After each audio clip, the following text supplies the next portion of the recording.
göğsünü talan edip gel boyuna kurban ay vatan ol. Göçen Zengezur nerede gidipti gel boyuna kurban ay vatan ol. Göçen Zengezur nereden gidipti gel boyuna kurban ay vatan ol. Şuşa yaylasının sis dumanı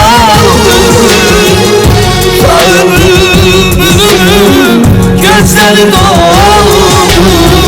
Topkana mişesi saçılıyordu. Gel boyuna kurban ay vatan ol. Şuşa yaylasının sis dumanı sarı bülbülün gözleri doldu. Topkana mişesi saçılıyordu. Gel boyuna kurban ay vatan ol. Gel boyuna kurban ay vatan ol.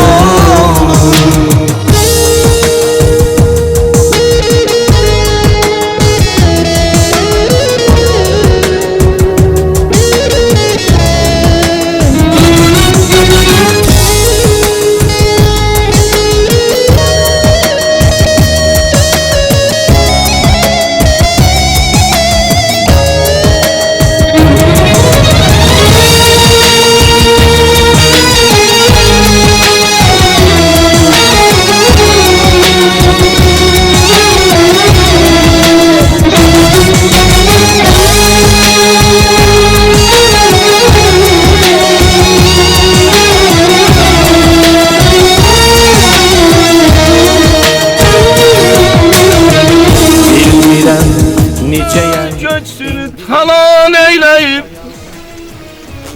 gel boyuna kurban ay vatan oğlu.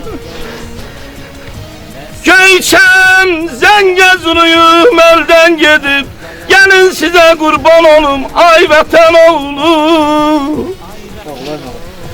Şuşa yaylağının süs duman oldu, süs duman oldu. Kar bülbülümün gözleri doldu. Topkana meşesi saçını yoldu. Gel boyuna kurban ay vatan oğlu, ay vatan oğlu. Gözleri doldu. Topkana meşesi saçılıyordu. Gel boyuna kurban ay vatan ol. Şuşa yaylasının sis dumanı sarı bülbülün gözleri doldu. Topkana mişesi saçılıyordu. Gel boyuna kurban ay vatan ol. Gel boyuna kurban ay vatan ol. Gel boyuna kurban ay vatan ol.